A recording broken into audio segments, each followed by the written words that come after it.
Hello, everyone. Welcome back to Threpticon. Today, we're going to talk about Fruitlands, a failed vegan utopia of the 1840s. So, what was Fruitlands? It was the attempt at a utopian community during the 1840s. It was located in the town of Harvard, Massachusetts, here on the left, which is not the same as Harvard University. So, it's a small town in a mountain valley. And here's a picture of the house as it appears in recent times. So, there's mainly just one building involved with this community. Um, so several ideas inspired them. Transcendentalism chief among them. So this is this American philosophical movement in the early 1800s before the Civil War. It incorporated, European philosophy, German philosophy, and American religious ideas. Um, so as a utopian community, they believed in a kind of utopianism. They wanted to create a perfect community. And this idea of perfection, earthly perfection, was very important. They didn't really talk about salvation in the afterlife, but talking about perfecting this current existence, right? And always reference to the Garden of Eden. And that's where the diet idea comes from, right? The Eden diet, right? Fruits and vegetables. And they did believe in a moral veganism. I can say that. I can definitely make that declaration. Even though that term didn't exist, that term doesn't come into existence until the 1940s.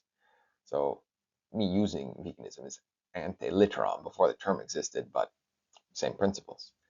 Um, and then all of this to say that they believed what you did to the body, what you put into the body, had a huge influence on the soul of the body, right? It wasn't the other way around, that the soul informed everything of the body. It was, what you do with the body informs your sort of moral character. So we have a manifesto here, right, from one of the co-founders, Charles Lane. He actually came from England, following the other co-founder, Bronson Alcott, to New England to found this community. So the title of this is The Consociate Family Life. And he delineates the diet in very specific terms. Our diet is therefore strictly of the pure and bloodless kind. No animal substances, neither flesh, butter, cheese, eggs, nor milk, pollute our tables or corrupt our bodies. Neither tea, coffee, molasses, nor rice tempts us beyond the bounds of indigenous productions. Our sole beverage is pure fountain water.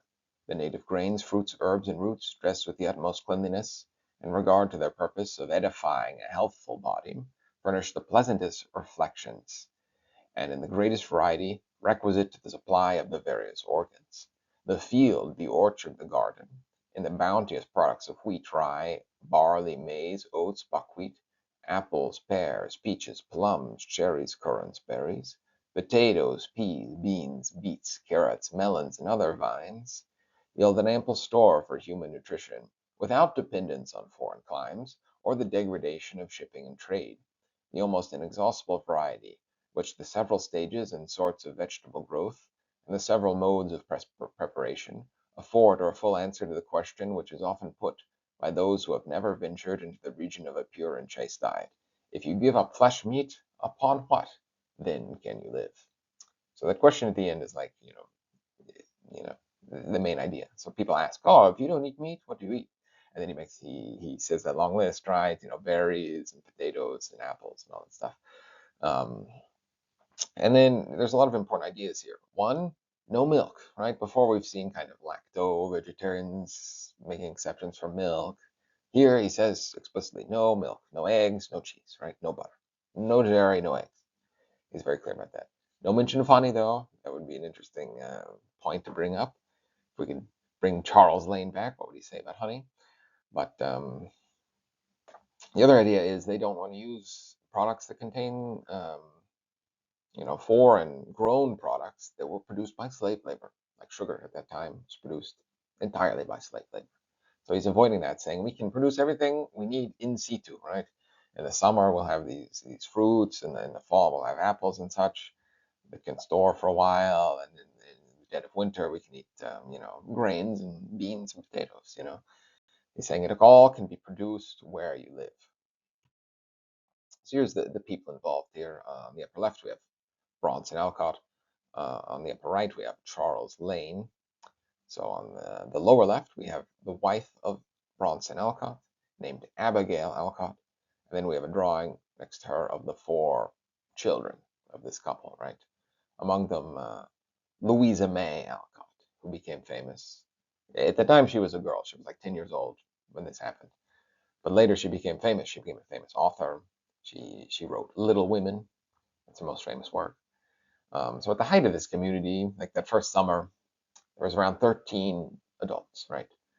Um, and there was another adult woman, right? But then she was seen eating fish, and people, made some comments, and she became ashamed, and then she left at a certain point. So then that made Abigail the only adult woman, which at that time they didn't challenge the gender roles as much, right? They challenged everything else. They challenged religion, philosophy, what you eat, but they didn't. You know, they did the men stuff. All these these half a dozen men, and then Abigail was washing the dishes and doing way more work than she should. So here are some of the names of the participants of Fruitlands. There was the founder, Bronson Alcott, his wife, Abigail Alcott, Charles Lane, who came over from England to help form this community, and his son, William Lane, and then other various people that they were able to recruit: Joseph Palmer, Isaac Hecker, Abram Wood, aka Wood Abram. His name changed at a certain point. He switched his names. Samuel Larned, Samuel Bauer, and Page, like I mentioned, and a few unknown other people were there. So here's the diet described in this book. Yeah. Fruitlands, the Alcott Family and Their Search for Utopia by Richard Francis. One of the things that Fruitlanders did agree on, diet, was the key to a good life. They were vegans a century before the term was invented.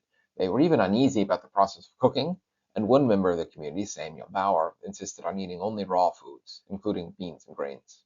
They would not wear wool or cotton, the latter because it was a product of slavery, and they tried to avoid leather. Right? So here they were unified in their ideas about diet.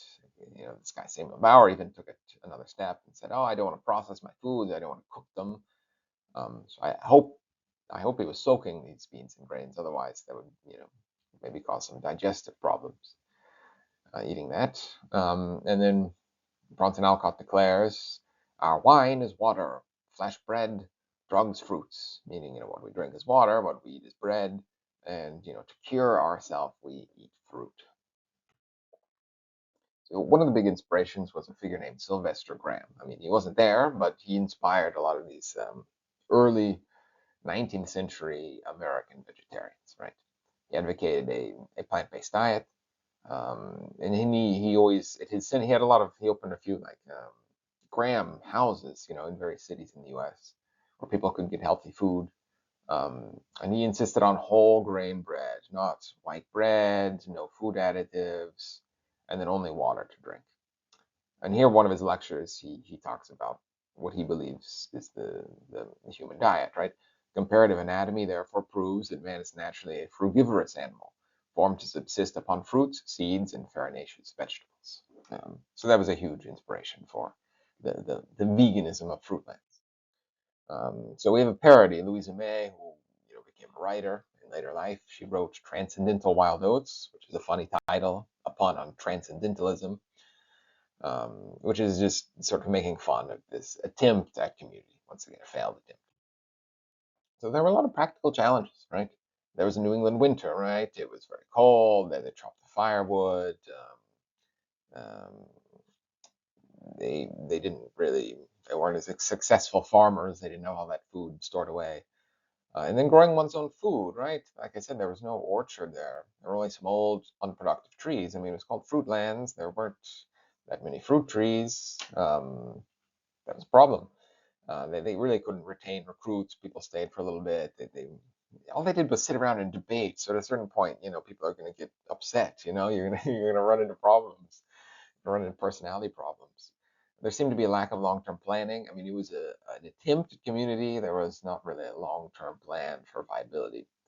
So, and there was a lot of idealism rather than practicality, right? A lot of big picture people, not a lot of detail people. So how to fix it, in my opinion, you need a better design. You need better planning. Like I said, there's only about 10 unproductive apple trees. There should have been around 10 per person, right? And then they take 15 years to mature. So they should have had in mind, this is our plan to wean ourselves off of dependency of buying foodstuffs. I mean, we can become self-sufficient, but it's a long-term goal. You can't just start off from the gate as self-sufficient. So my question to you, to the audience, is what do you think? How would you set up a utopian community? Here's my bibliography for today. So thank you very much for watching, and hope you have a wonderful day.